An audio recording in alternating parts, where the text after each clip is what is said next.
Welcome back to Bharat vlog channel. Present మనము the grand canyon of India అని పిలుచుకునే గండికోట దగ్గర ఉన్నాము. ఇది వైఎస్ఆర్ జిల్లా జమ్మలమడుగు మండలంలో ఒక గ్రామము. ఇది మండల కేంద్రమైనటువంటి జమ్మలమడుగు నుంచి పడమర దిశగా 14 కిలోమీటర్ల దూరంలో ఎర్రమల కొండల శ్రేణిపై అయితే ఉంది. మీరు చూస్తున్నటువంటి ఈ కొండలని ఎర్రమల కొండలని పిలుస్తారు. ఈ వీడియోలో గండికోటకు సంబంధించి పూర్తి సమాచారాన్ని నేను ఇవ్వబోతున్నాను. సో వీడియో అయితే స్కిప్ చేయకుండా పూర్తిగా చూడండి.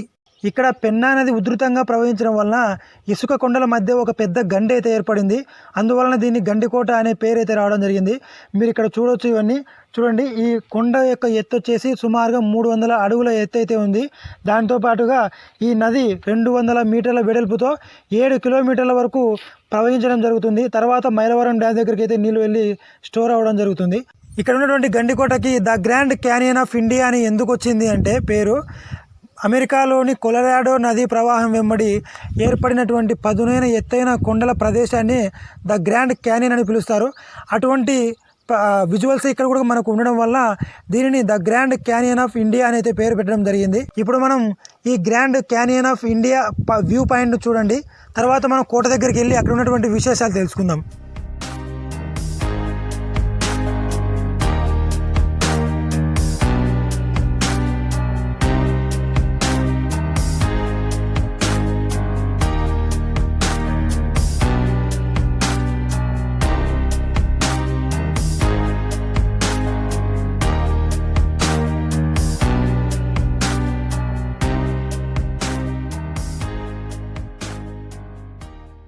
గండికోట ప్రహరీ గోడను మీరు వెనకాల చూస్తున్నారు.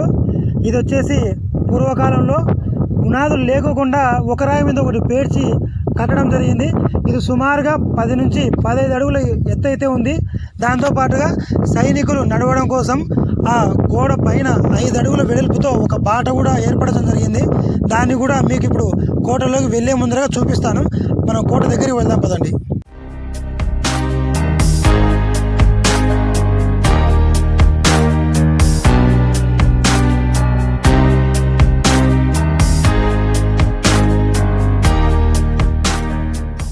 ఇప్పుడు గండికోట యొక్క చరిత్రను తెలుసుకుందాము. 1044వ సంవత్సరంలో కాకరాజు అనే రాజు ఇక్కడ మొదటగా ఇసుకతో నిర్మించినటువంటి కోటను అయితే నిర్మించడం జరిగింది. తర్వాత 16వ శతాబ్దపు అర్ధభాగంలో పెమ్మసాని నాయకులైన రామలింగ నాయుడు, తిమ్మనాయుడు ఈ కోటనైతే పరిపాలించడం జరిగింది. ఆ సమయంలో కోటను జనరంజకంగా చాలా శత్రు దుర్భేద్యంగా నిర్మించడం జరిగింది కోటనైతే. గండికోటలో మనం చూడవలసిన ముఖ్యమైన ప్రదేశాలు వచ్చేసి కోట ముఖద్వారం దగ్గర ఉన్నటువంటి తలుపులు, చార్మినారు, మాధవరాయ స్వామి టెంపుల్, దాంతోపాటు జూమ్లా మసీదు, దాని పక్కనే ఉన్నటువంటి ధాన్యాగారము, దాంతోపాటుగా రంగనాథ ఆలయము, వీటన్నిటిని మనం ముఖ్యంగా చూడాలి. వీటిలో ముఖ్యంగా మనం మాట్లాడుకోవాల్సింది ఇక్కడ ఉన్నటువంటి జూమ్లా మసీదు యొక్క చరిత్రను పూర్తిగా నేను ఆ మసీదులోకి వెళ్ళిన తర్వాత చెప్తాను. వీడియో స్కిప్ చేయకుండా పూర్తిగా చూడండి. గండికోట యొక్క ఎంట్రెన్స్లో ఉన్నటువంటి మొట్టమొదటి బుర్జ్ ఇది. ఈ కోట మొత్తానికి గాను 40 బుర్జులు ఉన్నాయి. అవి కొన్ని దీర్ఘ చతురస్రాకారంలో, కొన్ని చతురస్రాకారంలో అయితే ఉన్నాయి. మీరు ఇక్కడ ఉన్నటువంటి బుర్జు మీద సైనికులు అయితే పూర్వం నిలబడి లోపలికి ఎంటర్ అయ్యే వాళ్ళకి పర్మిషన్ ఇచ్చేవారు. వీరి పర్మిషన్ లేకుండా కోటలోకి ఎవరికి అనుమతి అయితే ఉండేది కాదు. మీరు ఇక్కడ చూస్తే ఒక రంధ్రాలను చూడవచ్చు. దీనిని వచ్చేసి శత్రువులు ఈ కోటని ధ్వంసం చేయడానికి వచ్చినప్పుడు వారు ఇక్కడ ఫిరంగులను పెట్టి వాళ్ళని చంపేయడానికి కోసం ఉపయోగించేవారు. దాంతోపాటు ఇక్కడ చిన్న రంధ్రాలు కూడా కనిపిస్తాయి. వీటి ద్వారా తుపాకులను పెట్టేసి వారి యొక్క శత్రువుల్ని చంపడానికి ఉపయోగించేవారు.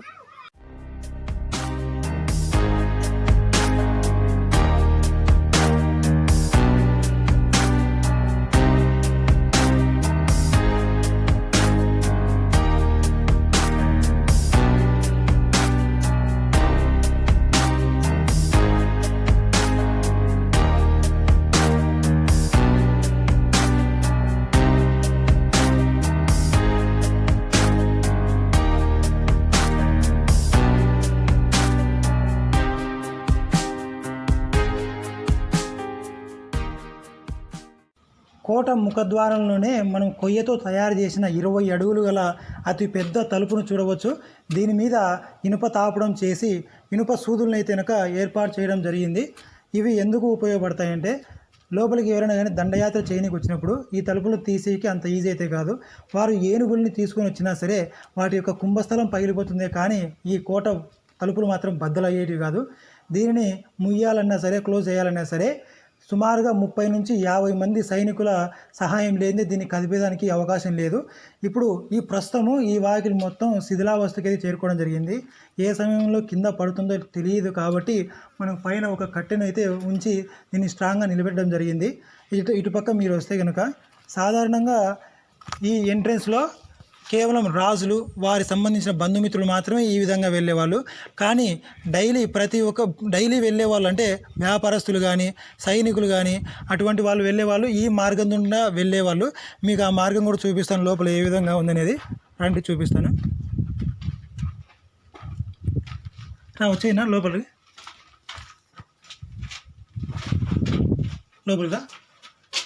ఇక్కడైతే ఏం లేదు, ఇట్లా ఖాళీగానే ఉంది. ఇక్కడ మీరు చూడొచ్చు, పూర్వకాలం పల్లెటూర్లలో తలుపుకు వెనకాల గడియమానం ఉండేది. ఇది ఆ పెద్ద ఇనుప వాకిలికి గడియమానం. దీన్ని ఆ తలుపుకు వెనకాల అయితే కనుక ఇట్లా జరిపేసి లోపల నుంచి రానికుండా చేసేవారు. సో మనం ఇక్కడ నుంచి ఇంకా కోట లోపలికి పోదాము. ఇక్కడ కొంచెము అభివృద్ధి పనులు అంటే కనుక డెవలప్మెంట్ పనులు అయితే సాగుతున్నాయి. అందులో భాగంగానే ఇక్కడ మనం పెయింట్ కూడా వేసినారు. చూడొచ్చు, ఇక్కడ పెయింట్ చూడండి, కొత్తగా అయితే పెయింట్ వేస్తున్నారు. దీనికే అది గడియమాన్ని అయితే ఏర్పాటు చేసేవారు. అక్కడి నుంచి ఇదంతా గడియమాన్ని పెట్టుకోవడం కోసం వాడినారు దీన్ని.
ఊరి మొదట్లోనే మనం చూడవచ్చు చార్మినార్.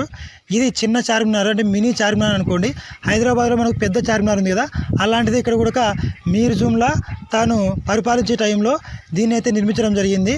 దాని దగ్గరికి వెళ్ళి అది ఏ విధంగా ఉందో చూద్దాం ఇప్పుడు. సో దాని దగ్గరికి వెళ్దాం పదండి.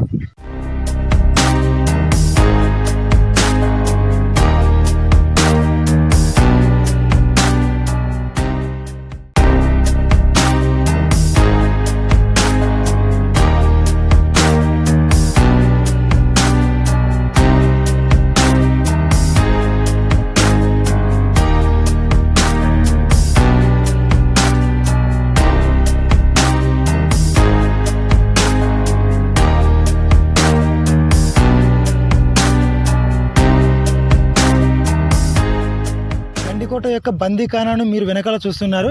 బందీఖానా అంటే కనుక జైలు. పూర్వకాలము ఎవరైనా తప్పు చేస్తే కనుక ఈ జైల్లో చేసి చిత్రహింసలు పెట్టేవారు. ఉదాహరణకి చిన్న దొంగతనం చేస్తే కాళ్ళు చేతులు తీసేసేవారు పూర్తిగా. దాంతోపాటు ఒకవేళ వాళ్ళు రాజద్రోహం చేస్తే కనుక సూదులు చెక్కినటువంటి కట్టె తీసుకొని వాళ్ళను పొడిచి చంపేసేవారు. దాంతోపాటు వాళ్ళు ఒకవేళ పెద్ద దొంగతనం చేసినారు అంటే ఇట్లా గడ్డం కింద గొంతు కింద కుక్కం వేసి పైన వేలాడదీసి చిత్రహింస చేసి చంపేవారు. అంత భయంకరంగా శిక్షలు ఉండేటివి. అటువంటి శిక్షలు వేసినటువంటి జైలుని మనం లోపలికి వెళ్ళి లోపల ఏమేమి ఉన్నాయో చూద్దాము. సో రండి.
మాధవరాయని స్వామి ఆలయం దగ్గరికి వెళ్ళే దారి మార్గంలో మీరు వెనకాల చూస్తే శిథిలావస్థకు చేరుకున్నటువంటి ఒక ఆలయము, దాని పక్కనే ఉన్నటువంటి ఆంజనేయ స్వామి గుడిని, ఇటు పక్కన చూస్తే ఒక కోనేరు కూడా మనకు కనిపిస్తుంది. ఈ వాటర్ని పూర్వము తాగేదానికి ఉపయోగించేవారు, ప్రస్తుతం తాగేదానికి అనువుగా అయితే లేవు. దీని తర్వాత మనం ఆలయం దగ్గరికి వెళ్దాం.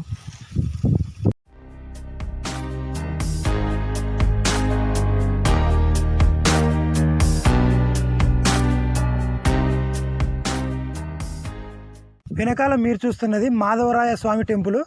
దీనిని 16వ శతాబ్దంలో కట్టించినట్లుగా కొన్ని శాసనాలు అయితే చెప్తున్నాయి. దాంతోపాటుగా ఇక్కడ సాహసం మూవీ, దాంతోపాటు రీసెంట్గా మా ఊరి పొలిమేర 2 సినిమా కూడా తీయడం జరిగింది. మనం గుడి లోపలికి వెళ్ళి గుడి లోపల ఏ విధంగా శిల్పాలు ఉన్నాయో చూద్దాం.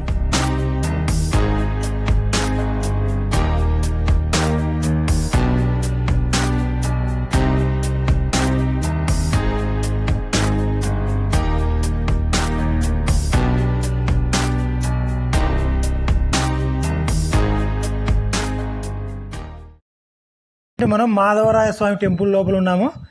దీనిని నిర్మించిన శైలిని, దాంతోపాటు ఇక్కడ ఉన్నటువంటి శిల్ప సంపదను చూస్తే ఖచ్చితంగా ఈ ఆలయాన్ని విజయనగర పాలకులు కట్టించారని 100కి 100 రూపాయలు చెప్పవచ్చు. ఇక్కడ ఉన్నటువంటి ఆలయాన్ని గమనిస్తే సేమ్ ఇటువంటి ఆలయమే తాడిపత్రిలో చింతల వెంకటరమణ స్వామిని కూడా మీరు చూడవచ్చు. ఆ వీడియో కూడా మనం చేయడం జరిగింది. దాని యొక్క లింక్ను కూడా కింద డిస్క్రిప్షన్లో ఇవ్వడం జరిగింది. సో వీడియోని చూడదలుచుకున్న వాళ్ళు ఆ లింక్ని క్లిక్ చేసి వీడియోని అయితే పూర్తిగా చూడండి. మీకు ఇప్పుడు నేను ఇక్కడ ఉన్నటువంటి రంగమండపం, దీన్ని రంగమండపం అని పిలుస్తారు. ఇదే మండపమే తాడిపత్రిలో ఉన్నటువంటి ఆలయంలో కూడా ఉంది. ఇక్కడ మీకు ఒక్కొక్కటిగా మీకు గుడి, దాంతోపాటుగా ఈ మండపాన్ని పూర్తిగా చూపిస్తాను, చూడండి.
ప్రజెంట్ మనము జుమ్మా మసీదులో ఉన్నాము. దీనిని మీర్ జుమ్లా కట్టించడం జరిగింది. మీర్ జుమ్లా వచ్చినప్పుడు ఈ గండికోటని తిమ్మనాయుడు అనే రాజు అయితే పరిపాలించేవాడు. తిమ్మనాయుడిని డైరెక్ట్ గా యుద్ధంలో ఓడించే సత్తా లేక ఆయన తిమ్మనాయుని ఆస్థానంలో ఉన్నటువంటి పొదిలి లింగన్న అనే మంత్రి చేత విష ప్రయోగం చేయించి తిమ్మనాయుని అయితే చంపించడం జరుగుతుంది. తర్వాత మీర్ జుమ్లా ఈ గండికోటను ఆక్రమించి ఇక్కడ ఉన్నటువంటి హిందూ దేవాలయాల్ని పడగొట్టేసి ఇక్కడ మీరు చూస్తున్నటువంటి జుమ్మా మసీదుని కట్టించడం జరిగింది. ఇక్కడ ఉన్నటువంటి ప్రత్యేకత ఏమిటంటే జుమ్మా మసీదు లోపల వైపున 64 గదులతో ఉన్నటువంటి రూమ్లు, తర్వాత వెనక వైపున 32 గదులతో ఈ జుమ్మా మసీదుని అయితే చాలా సుందరంగా కట్టించడం జరిగింది. ఇక్కడ ఇంకొక విశేషం ఏమిటంటే పైప్ లైన్లను కింద అంటే అండర్ గ్రౌండ్ పైప్ సిస్టమ్ని అయితే ఉంచేసి ఇక్కడ వాటర్ ఫౌంటైన్ అయితే తయారు చేయడం జరిగింది. దాన్ని ఇప్పుడు మీకు చూపిస్తాను, పోదామండి.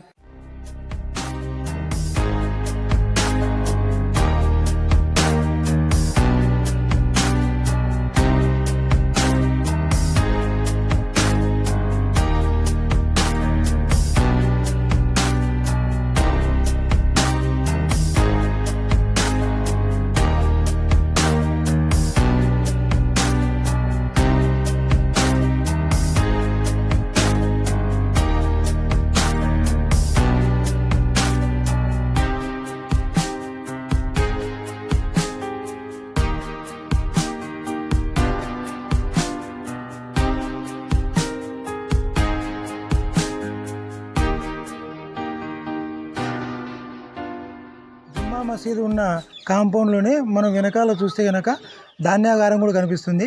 దానిని పూర్వకాలము ధాన్యాన్ని నిల్వ ఉంచడం కోసం ఉపయోగించేవారు. అక్కడ మీరు చూస్తే కనుక ఒక ఫిరంగి కూడా ఉంది. దాన్ని చూసి తర్వాత లోపల ధాన్యాగారం కూడా చూద్దాము, తప్పదానండి. దీన్ని ఫిరంగి అంటారు ఫ్రెండ్స్. మనము గుత్తికోట చూస్తే కనుక అక్కడ కూడా ఒక ఫిరంగిలు అయితే ఉన్నాయి, అవి చాలా బాగున్నాయి. ఇది ధ్వంసమై కనిపిస్తూ ఉంది. దీనిని పూర్వకాలము రాజులు వారి యొక్క శత్రు గోడలను ధ్వంసం చేయడం కోసం ఉపయోగించేవారు. తర్వాత మనం పైన ధాన్యాగారం చూద్దాము.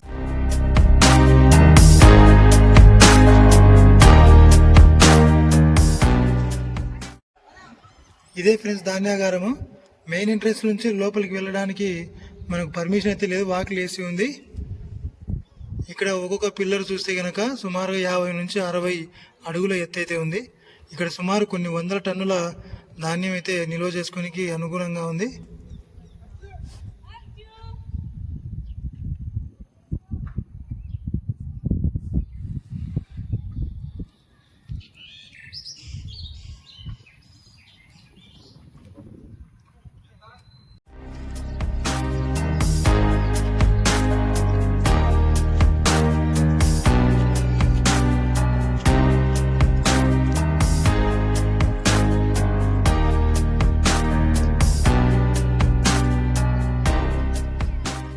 ప్రజెంట్ మీరు వెనకాల చూస్తున్నది రంగనాథ ఆలయము. దీన్ని 15వ శతాబ్దంలో కట్టించినట్లుగా కొన్ని శాసనాలు అయితే ఉన్నాయి. ఇక్కడ ఉన్నటువంటి శిల్ప సంపద, గుడి యొక్క ఆలయ నిర్మాణం చూస్తే కనుక విజయనగర పాలకులు కట్టించినట్లుగా మనకైతే అర్థమవుతుంది. ఇక్కడ గుడిని మీరు గమనిస్తే ముందర వైపున గోపురం కూడా లేదు, అసంపూర్తిగా నిర్మించినట్లుగా మనకు తెలుస్తుంది. గుడి లోపల ఉన్నటువంటి శిల్పాలు, దాంతోపాటుగా గుడిని మొత్తం మీకు ఇప్పుడు చూపిస్తాను, చూసేయండి.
మీరు ఇప్పుడు వెనకాల చూస్తున్నటువంటి కోనేరుని కత్తుల కోనేరు అని పిలుస్తారు. పూర్వము రాజులు యుద్ధం చేసి వచ్చిన తర్వాత రక్తంతో తడిచినటువంటి కత్తులను ఇక్కడ తీసుకొచ్చి కడిగేవారు. అప్పుడు ఈ నీళ్లు ఎరుపు రంగులోకి మారేవంట. ఇటువంటి చరిత్ర అయితే ఈ కోనేరుకు ఉంది. సో ఇంతటితో గండికోటను చూపించేది అయిపోయింది. సో ఈ వీడియోని చివరి దాకా చూసినందుకు చాలా థ్యాంక్స్ ఫ్రెండ్స్. ఈ వీడియో కనుక నచ్చితే వెంటనే ఈ వీడియోకి ఒక లైక్ కొట్టండి. దాంతోపాటు మన ఛానల్ని సబ్స్క్రైబ్ కూడా చేసుకోండి. సో మరొక మంచి వీడియోతో మీ ముందుకైతే వస్తాను. అంతవరకు సెలవు, బాయ్.